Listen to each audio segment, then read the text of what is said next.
Good evening and welcome to Latino Talk TV. I'm your host, Jose Luis Jimenez. I'm Greg Compian. And I'm Ben Mendez. I hope you're having a great evening and thank you so much for joining us tonight. We're here live at the Houston Media Source and we're very excited because we're once again coming back to a new season of Latino Talk TV here at Houston Media Source, and I'm excited to get the team back together again. Guys, have you missed it? 6 years. Can you believe it? 6 years and counting. Time flies when you're having fun. Is right. You know, we took a little hiatus during the summer. It's a great way to close out the year, and tonight we're going to have a pretty interesting show. We're going to recap everything that's been going on in politics here in Houston and just talk about what we're going to do this season. But before we get into the show, Ben, what's been going on out there? Well, as you all know, the Texans lost Sunday. Now, we have a losing streak, and then unfortunately, we have a battle for quarterback. Mm-hmm. And Case Keenum came in for the last 3 games, taken out second half. Schaub replaced him in the second half. Schaub didn't do too hot. So according to the coach and according to the Chronicle this morning, Case Keenum is going to be the starter next week. What do you think about that?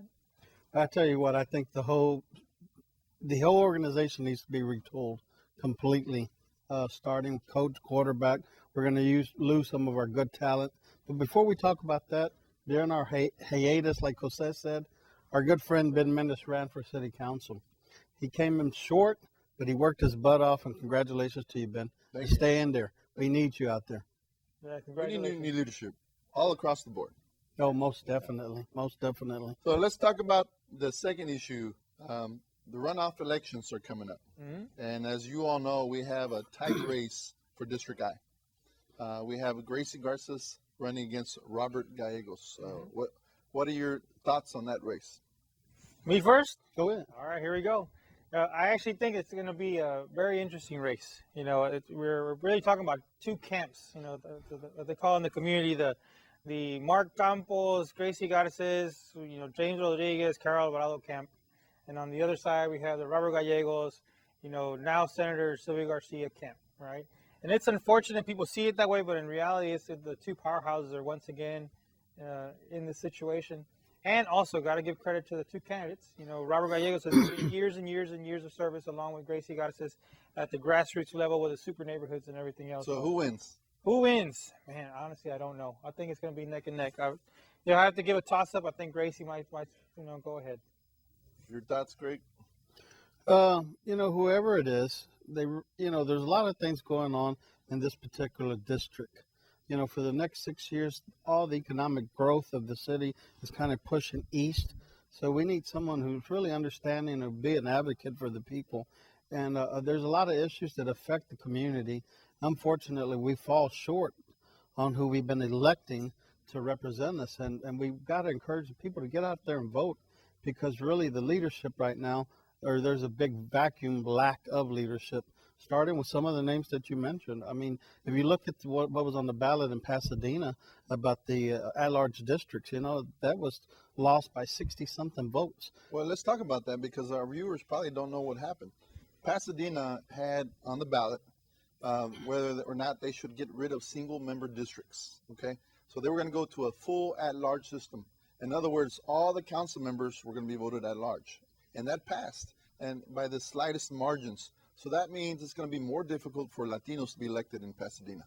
Well, Ben, if you look at exactly what happened, where was our representative? Marianne Perez, that's her district. Where was our senator? That's her district. A newly elected state senator didn't get out there and help and work. Shame on them. I think they both need to be replaced when they run. Marianne Perez and State Senator Sylvia Garcia.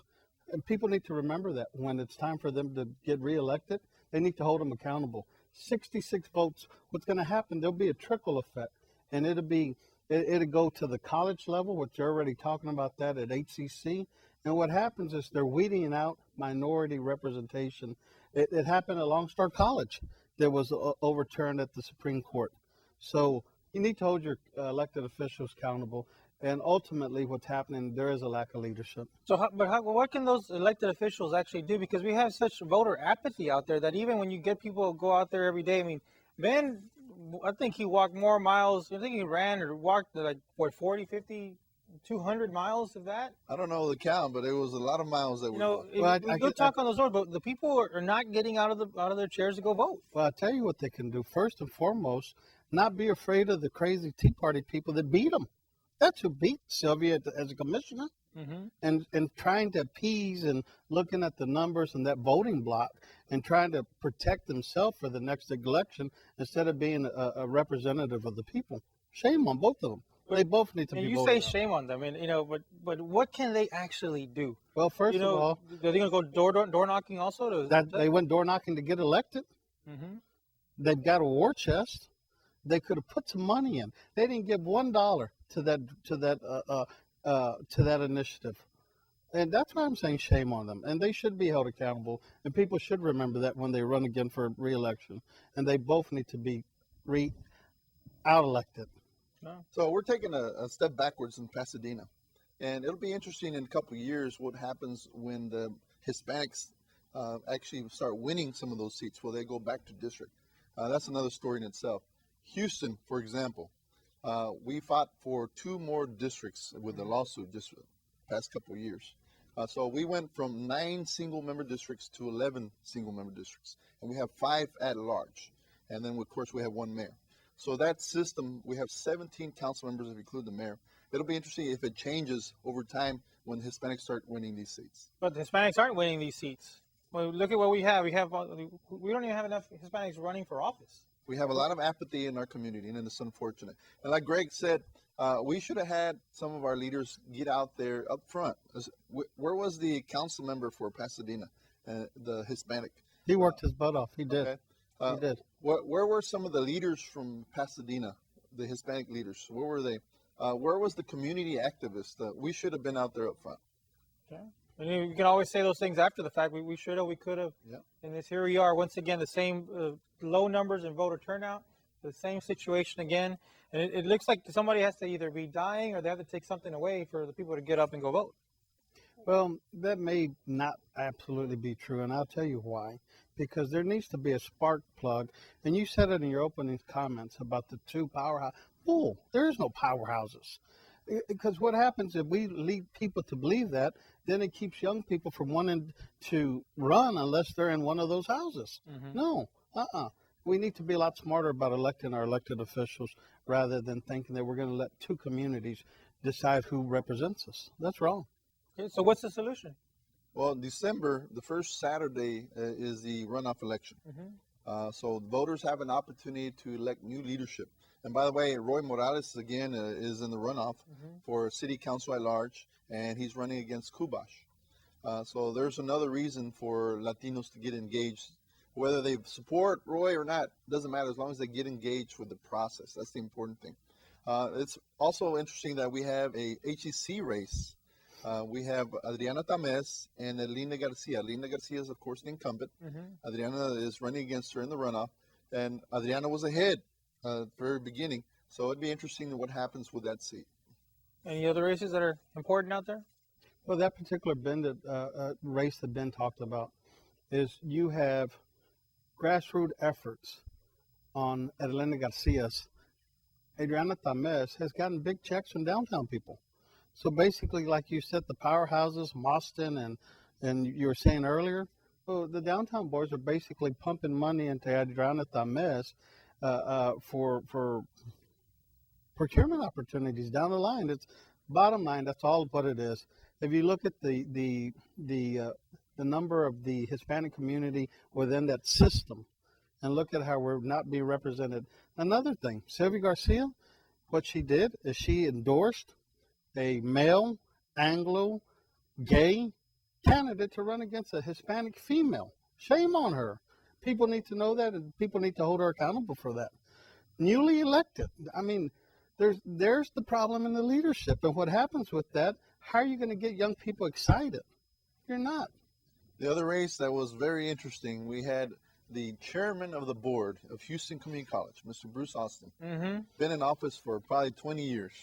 Or better. He lost 26 years. 26 years. He lost his election by 50 votes. Okay, we're talking about an African American district that was won by a white Republican. And the reason why he won is because he tricked the voters into thinking that he was African American. He said he was endorsed by Ron Wilson, who actually Ron Wilson he's talking about is his cousin, not the Ron Wilson that's the state representative. But he led the voters to believe that he was African American and being supported by Ron Wilson. But let's talk about this. You know, he didn't make anybody pull the lever inside that voting box. He didn't make anybody do that. The people did it themselves. And if the people don't understand what they're voting for, what are they doing in there? Shame on them. Exactly. You're absolutely right. You know, we want to blame a guy who found out a way to win. Well, it was very deceiving. When you deceive voters, it'll come back next time. Is it deceiving because he didn't put his picture on the? It's deceiving mailbox? because he made voters vote for someone that really didn't exist. He Now, I will tell you, not that I'm defending his actions, but look at the mailers. Did he go out and do debates? He sent out information. He put pictures on there. He just didn't put his own picture on there. I will tell you that he's going to be in there for 6 years. So no matter what, That's exactly He's done. right. no matter what, He won. he's there for 6 years. And he gets to implement his policies because he learned the way to win.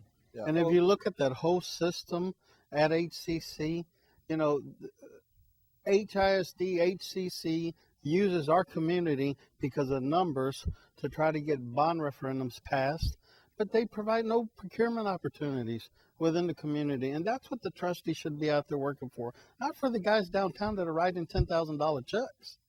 And that's where it gets diluted right there. Well, is it really about the procurement opportunities, or is it the actual education and access to education that they should be working for the college students? Because I hear, isn't HCC prices going up also? Well, but listen, when you're passing a bond referendum to better the college, naturally there's going to be money spent. That's what I'm talking about. I mean, of course, it's got to be about the kids, but let me tell you, if you're going to spend $427 million and it's all being maintained and handled from the downtown guys and people out of state, I'm paying taxes, you're paying taxes. I don't appreciate it. The other thing on the ballot that was very interesting was the referendum on the Astrodome. As you know, they wanted to renovate the dome, and it failed. And now they're going to have to knock down the dome. I'm assuming you're in the Sports Authority in Houston. Why don't you tell us a little bit about what's going on there? Well, the Sports Authority and the Harris County Sports Corporation are two different entities. Now, we have the rodeo, the Texans pay the Harris County Houston Sports Authority rent. But the Sports Corp is over that complex. So that was kind of their baby, if you would, under Chairman Edgar Colon's watch. I'm actually glad that it lost, simply because you're spending $217 million, I think it was, and you guys know about change orders. You put another $50 million on top of that before it's all said and done.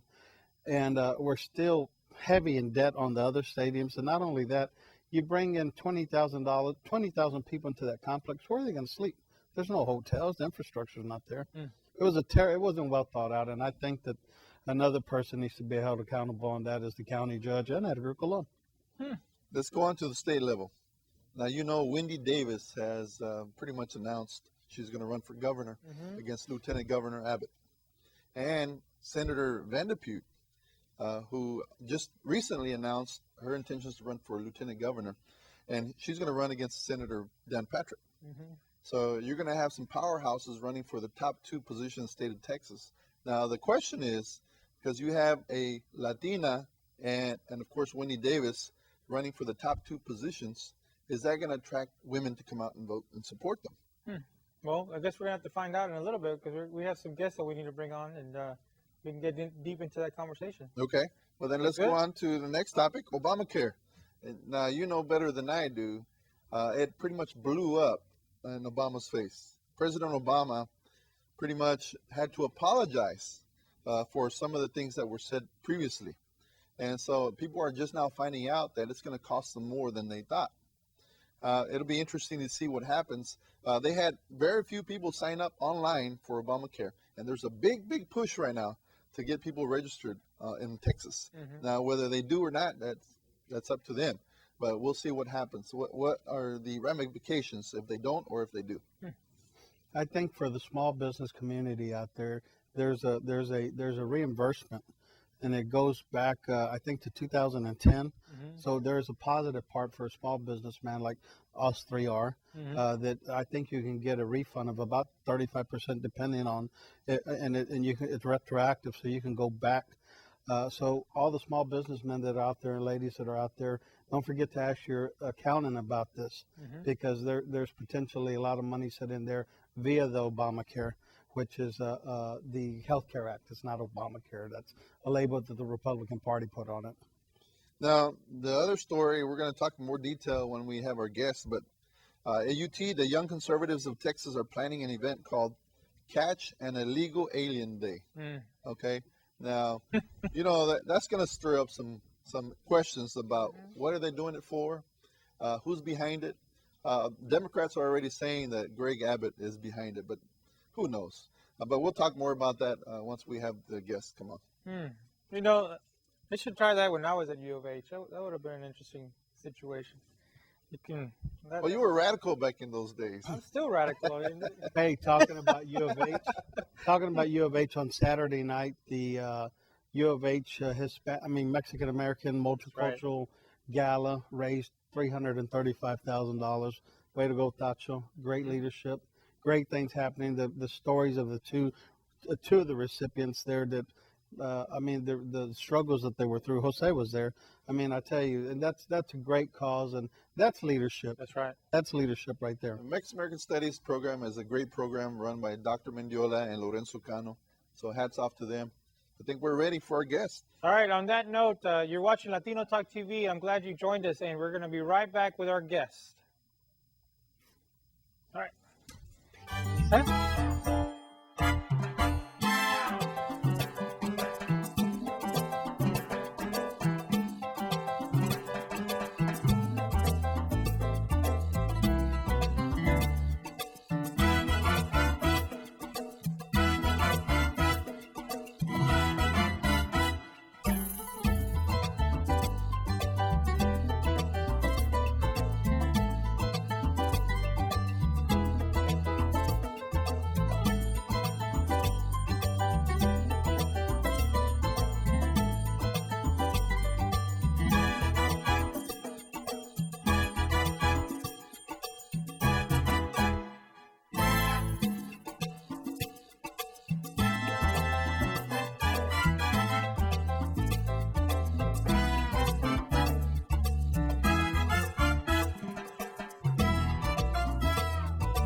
Hey, here we go. All right, welcome back. You're still watching Latino Talk TV. We are live here at Houston Media Source at the Greater East End of Houston. So now we have our guests. We want to let them introduce themselves so we can get right into the meat and potatoes of the show. Okay, so first, welcome, Cesar. Well, I'm Cesar Espinosa, and I'm Executive Director of FIEL. I'm Sylvia Means, and I'm an attorney here in Houston. Mike Espinosa, political organizer, Stand for Children, but longtime labor political community organizer.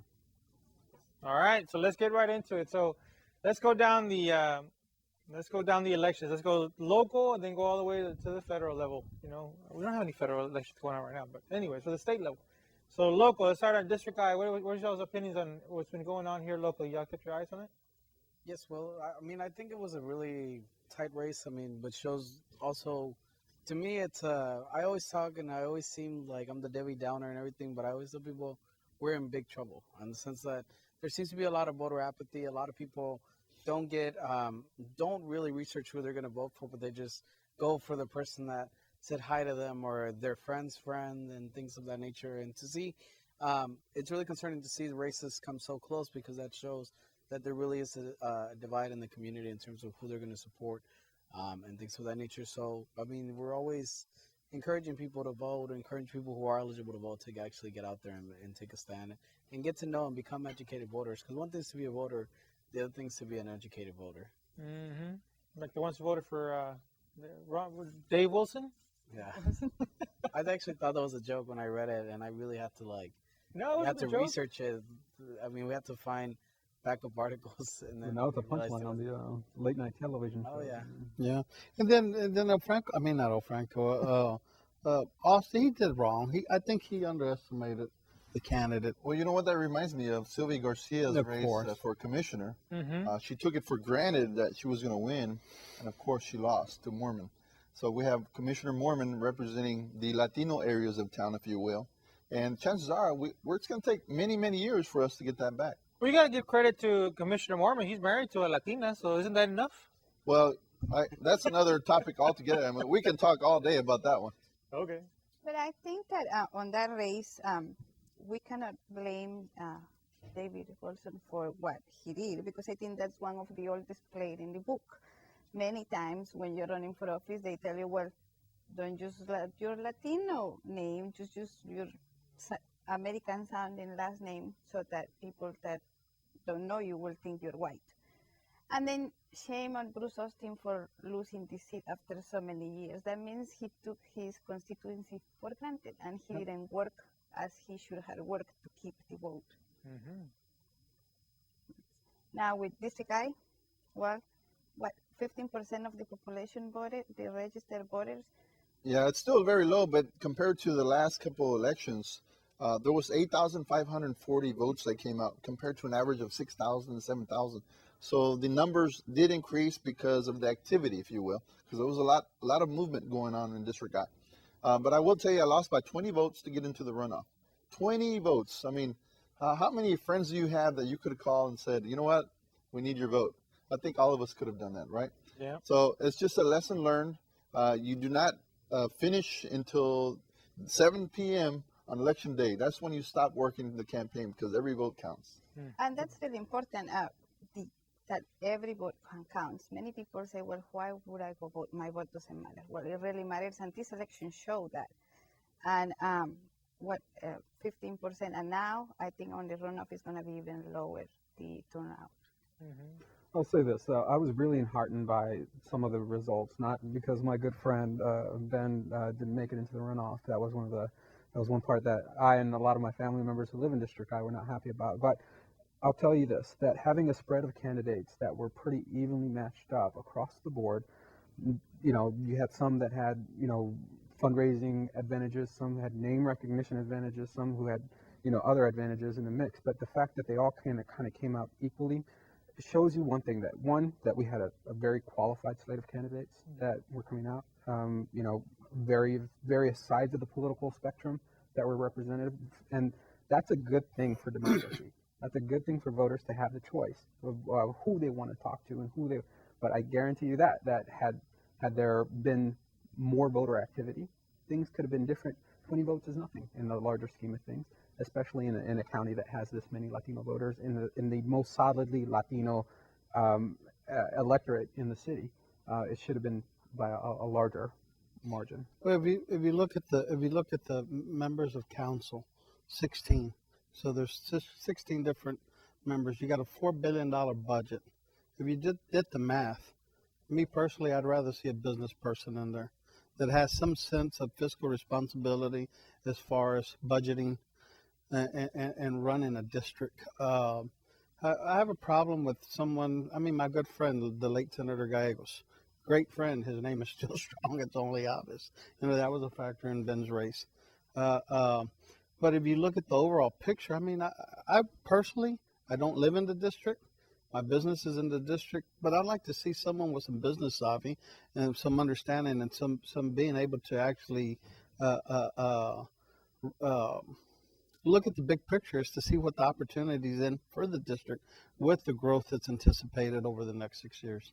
Well, one thing that I found very interesting in District I race is the fact that you had 2 women and 2 males, okay, and you had Republicans and Democrats, and you had people that have been involved in the community for many, many years, and people that just getting started in the community, and there was a lot of misinformation out there.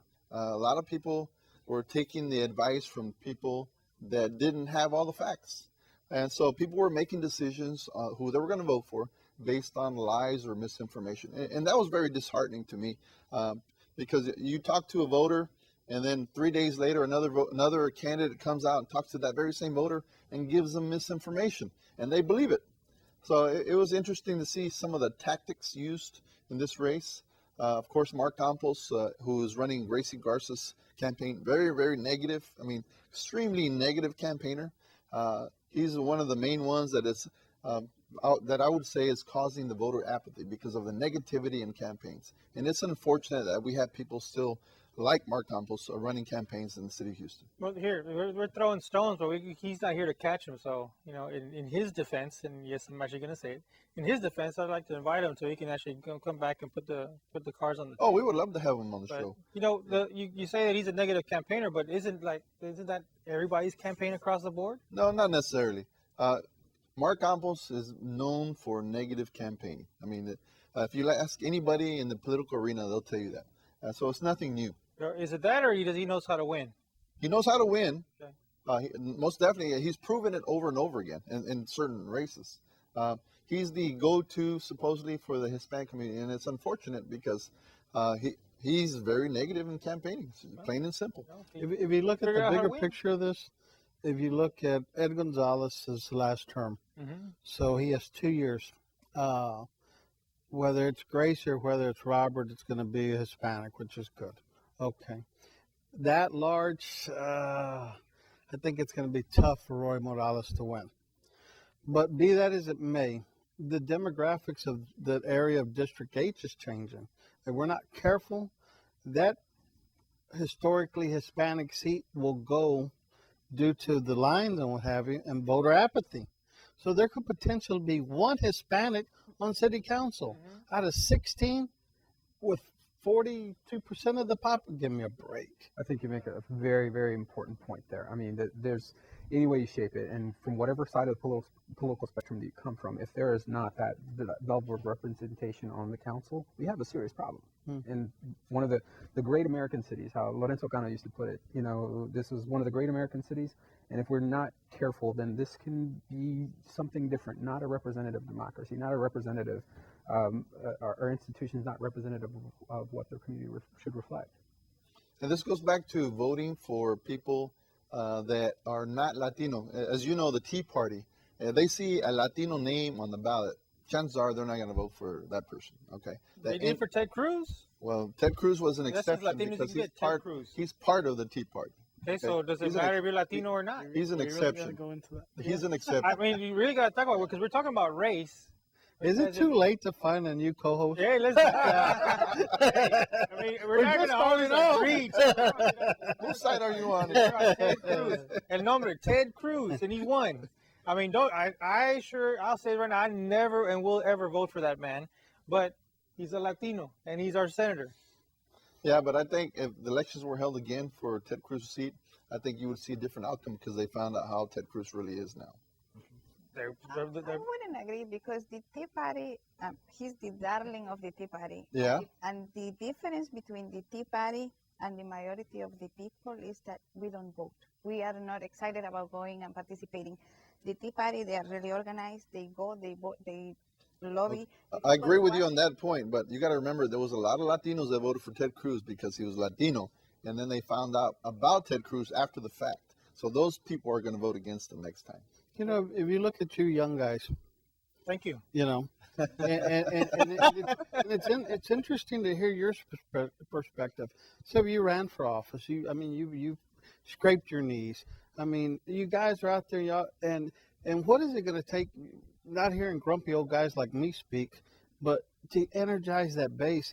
But I think what we really have to get away from is whether it's Mark Campos or Sylvia's people. Forget that. I mean, who are they that they build insulation around themselves? So that way, there's an advantage to them for lack of voter participation. It really is. That's what beat Ben, right? Well, also, I mean, that's a byproduct of the political process, and that's a byproduct of when you have very pitched battles in very local communities. So let's take a step back to Sylvia Garcia running against Carol Alvarado for the state Senate seat. I mean, this is was one of the to fill the late Senator Mario Gallegos' seat. This is one of the most bitter Latino political battles of our generation. That's what it's being billed as, and that's what I believe personally.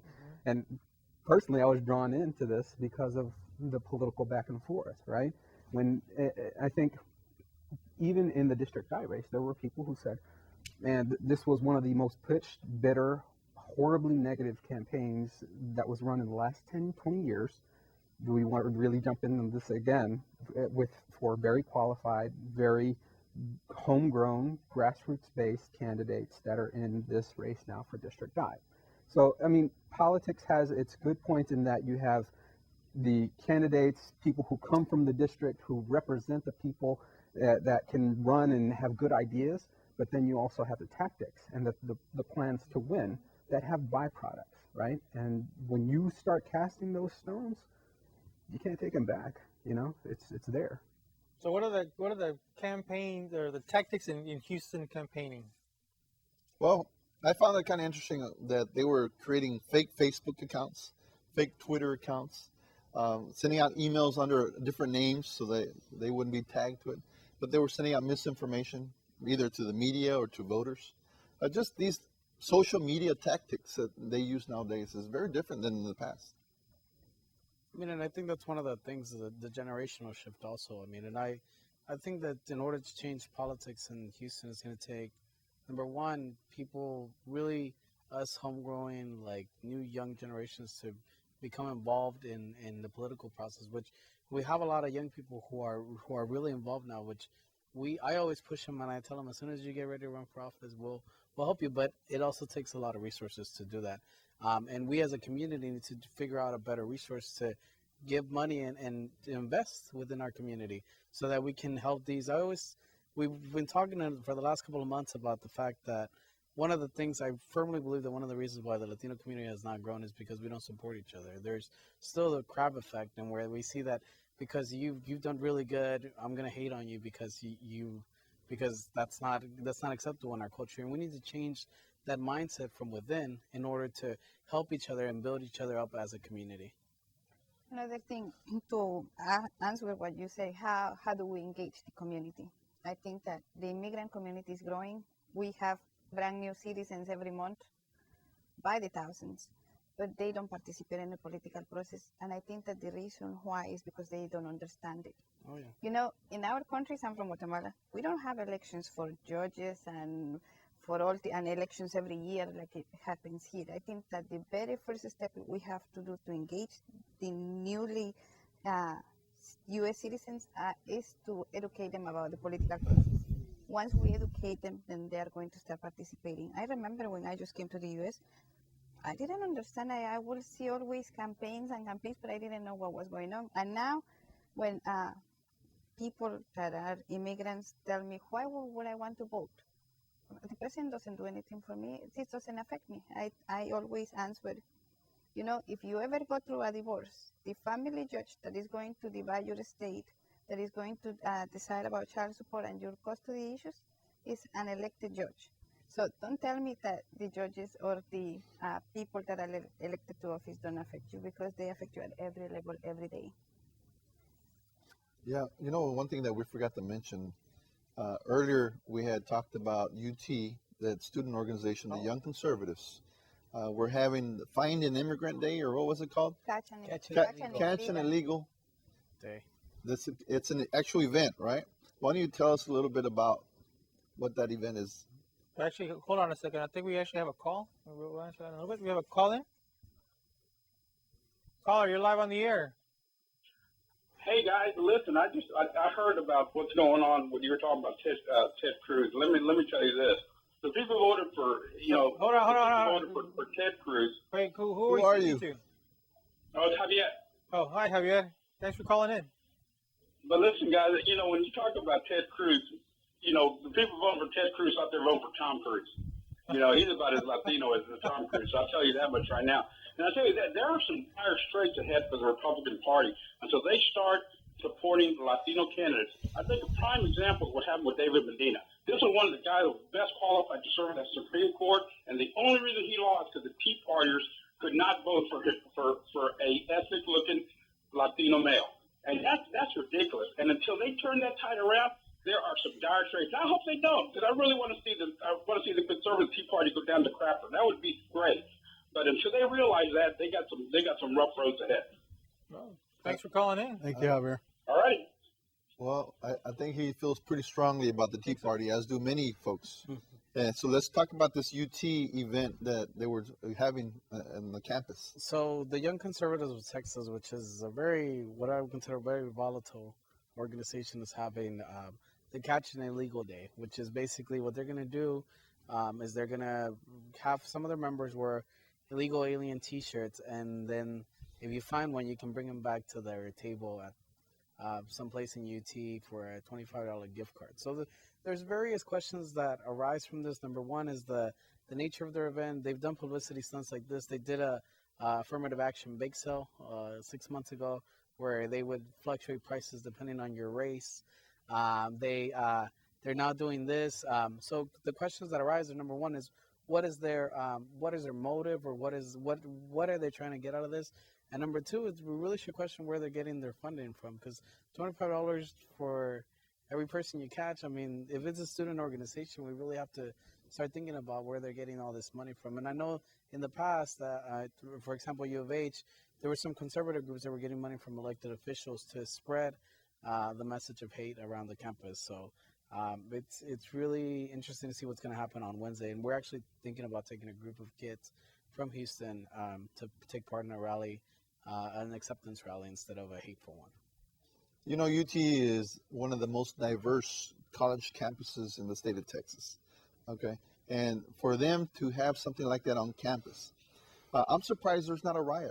I'm surprised that the Latinos on campus have not already created some kind of protest or getting other groups involved, like the groups that you all have done many, protests, if you will, community-based, union-based organizations.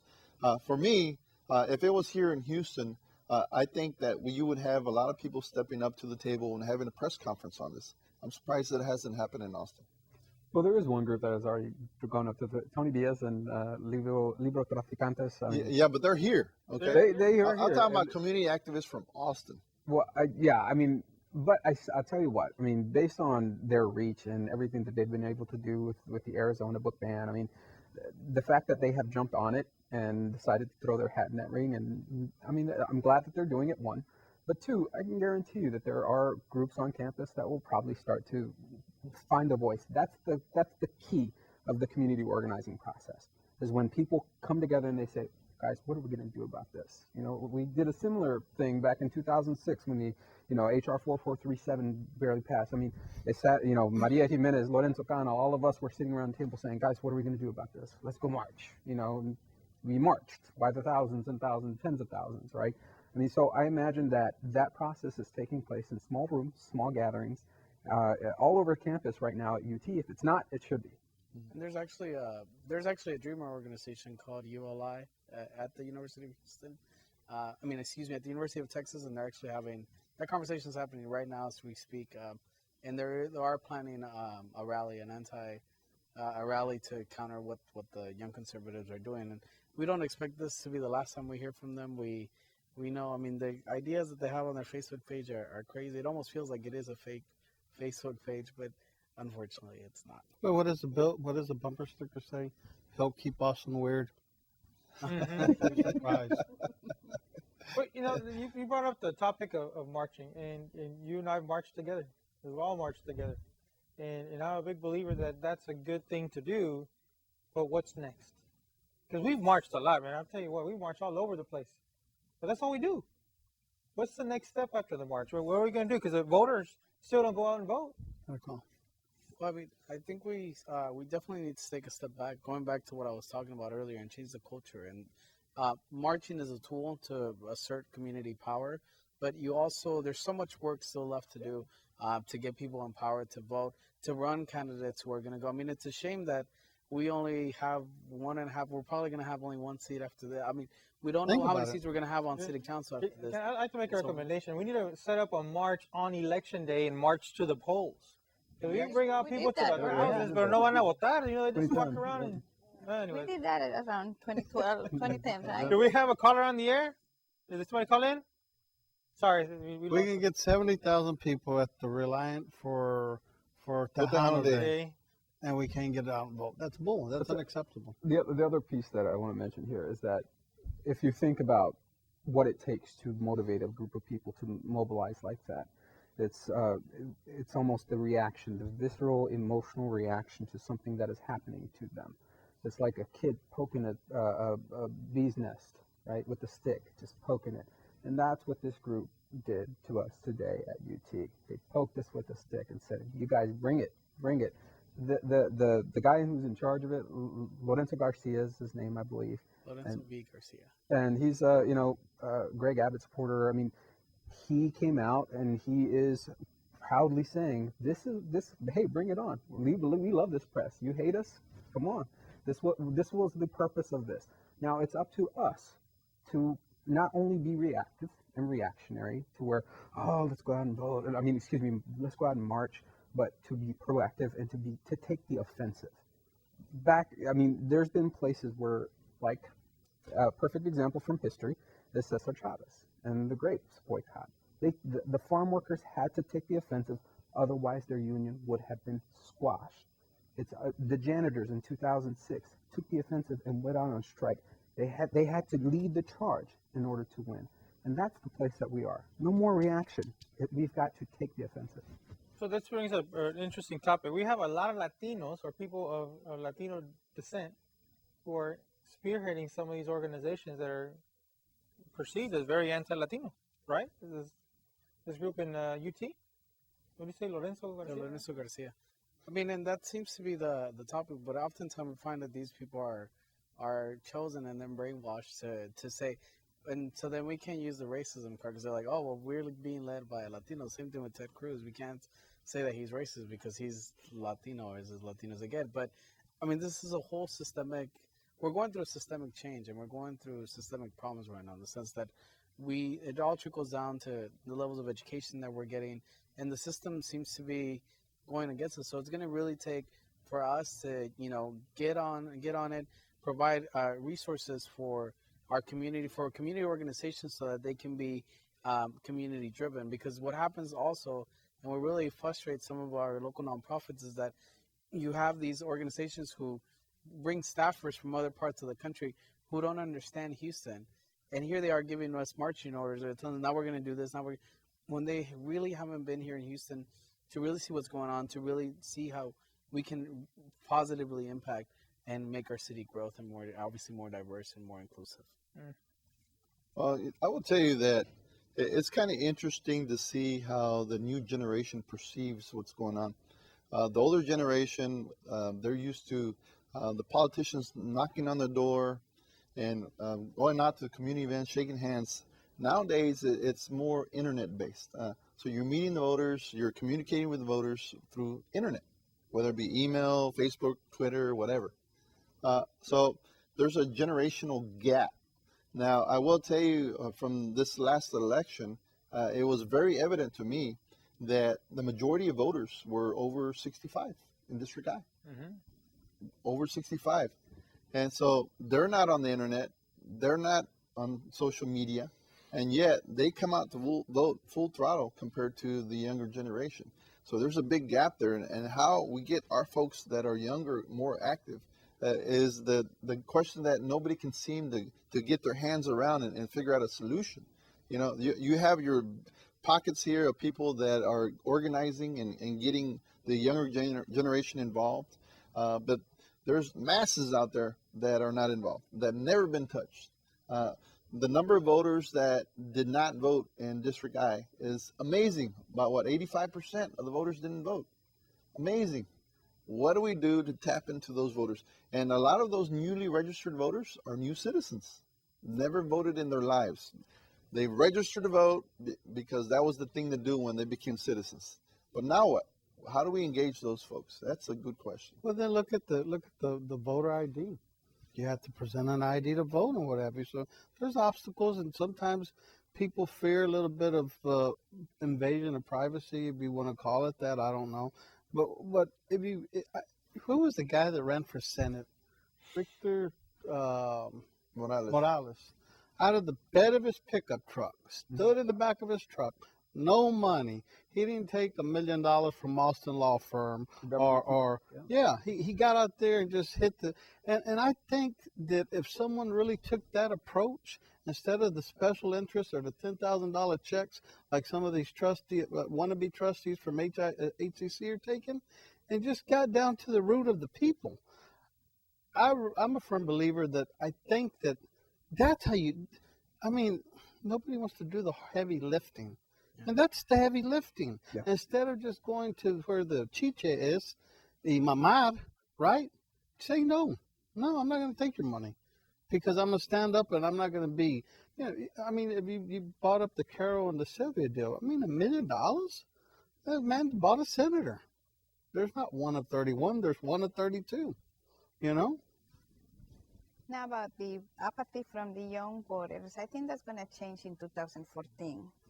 Because the state election, Wendy Davis and all that's going to energize the young voters, just like it happened in 2008 with President Obama. I think that what happens during the city elections is that young people don't realize that it's important for them to participate on city races, but I think that's going to change in 2014. So we got, one more year? Well, that's next year. Time passes so fast that I didn't realize it was 2013. You sit there and you start writing things down. You're like, wow, next year, so we're almost here, 2 months to go. No, not even a month and a half to go. But walking into this new year, we're in a city right now where apathy continues to grow. We now have more diversity in the leadership across the board, but for some would say it's the wrong leadership. The Tea Party leadership, there's a lot of Latinos in the Tea Party leadership. Here we have the thing at UT. We had the kid who ran for city council, Carmona. Mm-hmm. He was here with that crazy Tea Party guy last year's show. But we're sitting here calling them names, but when you actually go down to it, not that I'm supporting one or the other, but when you go down to the actual issues, we actually agreed to about 50% of what was being said. It's the other, or actually 60% of what was said. It's the other 40% that we agree on, and we just totally go in the opposite directions. No one's sitting down trying to work on the 60% that we actually do agree on. Well, the other factor that we have to factor in there is the outrage factor, right? Mm-hmm. The thing that gets your blood up, right? For me and for all of us for those of us sitting around here, the immigration issue is one that gets my blood up whenever I hear things like the. But the Catholic Church is supporting 100% immigration reform. The Catholic Church. Indeed, but so. Another issue that the Catholic Church takes a different position on is women's reproductive health. That was a situation where outrage was felt en masse throughout the state of Texas. But if you look, thousands of people. If you look at the Catholic Church, and I'm Catholic, is that forever and ever we've been real separation of church and state. Mm-hmm. Where some of the other religions are a little more proactive Involved. There you go. in the Hands-on. political system. Hmm. And I'm glad that the church is taking a position, because we need to use that power of the pulpit to energize the people on the importance of getting out and voting. Hmm. And for years and years, there was that separation of church and state. And to see, maybe it's baby steps or whatever, but and the Archbishop Fiorenzo, a good friend of mine, he's been a champion for the immigrant community for years. He was over there marching with the janitors, 80 something years old, Reverend Lawson, and the heat. It was July. I was out there. But that's what I'm saying. We do need to try to find a fine line to get the people, because the power of the pulpit is strong. El pastor dijo, or, and that's strong. We need to energize the people and get them. There's a lot of these independent churches that don't get involved. That's the problem. You got a lot of these independent. But I would argue that there is a reason for the separation of church and state that needs to stay that way. We need to make sure that the pastors and the priests don't use the pulpit to start indoctrinating the people, because I think that once you start mixing up religion and politics, and you start, then really it's gonna be something against our constitution and against the way this country was founded. And then, like, if you look in Latin America, many countries that have suffered a lot because the involvement of the church with the government. Yeah, but look, when they selected the Pope, You know, call. you got all the cardinals over there. What did they do? They had an election, and they selected a Pope. So They vote. I mean, there's. Am I right? Until there's It's grace. political. We have a There is a caller on vote. the air. Let's bring in the caller. There's a lot that we can say about that. Hey, caller, you're live on the air. Welcome. Hello, how y'all doing? My name is Antonio. I work with each and one of y'all, and I'm glad to see that y'all are talking about very important topics. Thanks for calling in. And turn your TV audio down, please, so you won't have an echo in here.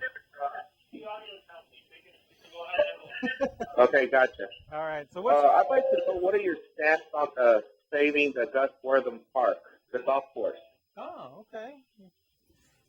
I personally think that the city hasn't done justice to the park itself, and it should be investing more money into the park rather than investing into other areas, because you don't see what is it, the Memorial Park suffering. You don't see the other golf courses suffering the way this one's been suffering here. Let me kind of give the viewers a little history. Yeah, go ahead. Thank you, Ben. The Gus Wortham Golf Course, which is on Wayside and Lawndale and Capitol, if you will, that golf course, they want to create a botanical gardens. Okay, so there's a big push by the mayor and her folks to make it a botanical gardens. So they're going to do away with the golf course. Now, I will tell you, I was the only candidate in District I that was against making it a botanical gardens, and I'll tell you why. That is the oldest golf course in the city of Houston. Okay, it used to be called the Houston Country Club, and now it's called Gus Wortham. Now, I will tell you that I am not against having a botanical garden somewhere else. There's plenty other spaces that they can create a botanical gardens, and it's a big money maker as well, But I feel that our community needs a local golf course. Our kids need a place to go practice from the high school. It is a cheap, and I don't mean it negatively, inexpensive place to play golf for our community. And it's not, I wouldn't say the best of places to play golf, but the city has not done a good job in creating a community center atmosphere on that golf course. So I feel the city can put in some monies. But my understanding was that the mayor was going to open it for consideration, and it wasn't just to do away with the golf course. It was just to reduce the number of holes, 18, and then they were going to reduce it to 9, well, like that. But that they were going to do an analysis before deciding whether it was a good idea. There's a big push from the mayor's office to create a botanical garden set, and having 9 holes versus 18 holes, you can pretty much forget about that golf course if they take away 9 holes, because you're not going to have anybody come play 9 holes. Okay. And do you guys know about how many people actually use the golf course? Because that was one of my questions. I was at the Eastern Festival, and somebody was getting signatures to save the golf course, and I asked her, Okay, what is the percentage of usage that golf course is having, and Yeah, what will be they the have all impact those on the stats, community? all those stats. But the main issue is having access for our kids to an expensive golf course for our community. I know we're running out of time here, but there's two people that I really wanted to acknowledge, if you will. One of them is Leonel Castillo, who we lost. Absolutely. Leonel Castillo was, in case you don't know, the first citywide elected Latino in Houston. He served as controller for many years, and then he became head of INS under President Carter. So he served on the president's cabinet. We lost him about a week ago, or actually 2 weeks ago. He was laid to rest, and I tell you what, he's going to be missed. Unfortunately, he had some health issues there towards the end. He had a couple strokes, and he was not as active in his later years. But I tell you what, a true champion, someone that represented our community greatly, and people knew him from all over the country. So hats off to him. I don't know if you have a word to say about him or not before I go on to the Actually, next person. the Neighborhood Centers Inc. also just named the new Leonel Castillo Community Center in the north side. It's a wonderful place. If you haven't had a chance to go visit, please do so. It's right there in the near north side, the Leonel Castillo Neighborhood Centers Community Center. It's a beautiful place. So it's And a then great the honor other to have friend you. is a friend of Greg Compian. He used to be president of the American Legion, Post 472 in Magnolia. As you know, that's the veterans we're talking about. And he was a postal worker for many years, retired, and then he took on the helm of the presidency. And I'll let Greg say a few words on that. Yeah, Ben Zines was a commander over there with the post. And I'm going to tell you something. Veterans Day, you go out there and those people give, work, donate to services, and always trying to bring, awareness to the community on different issues. He was definitely a champion in the community, will be missed by a lot of people in the community, and especially the intricacy of that organization, simply because he played a large role. And then one other person that was not as well known, but he was known in our community, Yeah. Dave, Brave Dave. Brave Dave from Brave- Kakukuka Radio. Dave. Back in the day, Kakuka Radio was the Tejano station, if you will, of Houston. Brave Dave, and along with Jumpin' Jess and Gordy and Christina Cruz, they all had a little part in Kakuka. Brave Dave was also a coach in Magnolia. He taught at every park you can think of. He was a baseball coach, a football coach, volleyball coach, softball coach, and he did that for like 40 years. Wow. Okay, and he passed away last week, and I know he has a lot of folks out there that were former students of his that probably didn't even realize that he passed. Well, it's in honor of all those that have left us now, and thank you all for coming on the show. And once again, we're wrapping up our very first show back, and next week we'll be here live at 6 p.m. at Houston Media Source. And please join us next week. You're watching Latino Talk TV. Have a great night. It was a good show.